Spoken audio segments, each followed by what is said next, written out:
बिस्मिल्लाहिर्रहमानिर्रहीम। दुनिया में जितने भी फसादात हैं वो ज़र, ज़मीन और ज़न को लेकर है।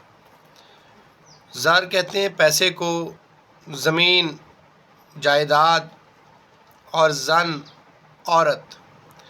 इन तीन चीज़ों की वजह से मुआशरे में फसादात होते हैं।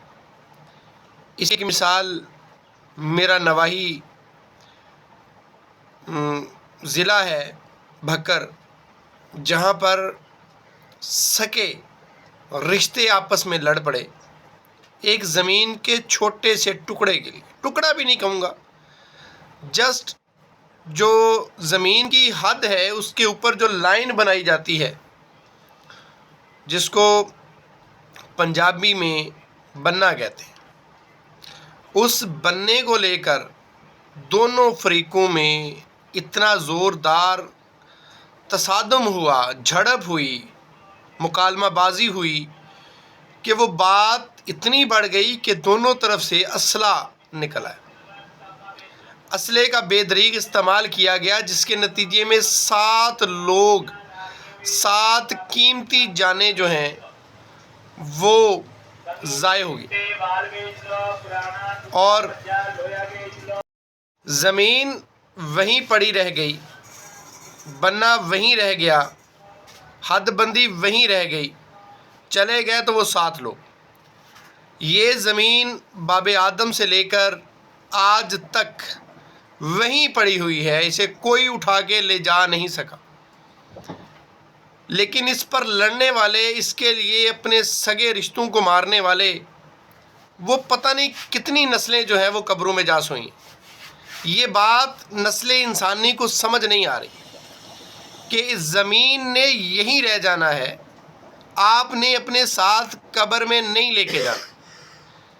लेकिन इस चीज़ को समझने की ज़रूरत है, हम समझते नहीं हैं और चंद लम्हे का गुस्सा जो है वो नस्लें बर्बाद कर रहा है। वो जो 7 कीमती जानें ज़ाय हुई हैं, वो अब इस ज़मीन का क्या करेंगी, किधर लेके जाएंगी? गुस्सा आया, वक्ती तौर पे गुस्सा आया, उसको पी जाए। 2 मिनट के लिए गुस्से को बर्दाश्त करना सीखें। ये ज़मीन ने इधर ही रह जाना है, इस जायदाद ने इधर ही रह जाना है, इसके ऊपर लड़ने का कोई फ़ायदा नहीं है। लेकिन ये समझे कौन? इन दिनों में वैसे ही ज़मींदार के पास पैसा आया होता है, गंदम उठाई है, उसके नखरे आसमान पे होते हैं कि मैं तो पता नहीं शय ही क्या हूँ। इंसान कोई शय नहीं है जी, इंसान की कोई वैल्यू नहीं है, कोई औकात नहीं है। 1 सेकंड लगता है इंसान इस जहां से आलम बरदुख में होता है।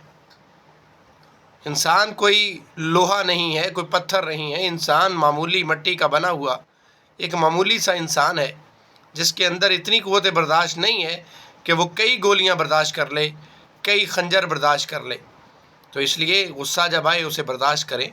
अल्लाह रब्बुल इज़्ज़त जी उनको जो मारे गए हैं उनको अल्लाह उनकी मग़फ़िरत फ़रमाए, और जो बच गए हैं उन्हें इस बात को समझने की तौफ़ीक़ अता फ़रमाए कि जायदाद ज़मीन इधर रह जानी है, और बाकियों को भी इससे सबक सीखने की तौफ़ीक़ अता फ़रमाए।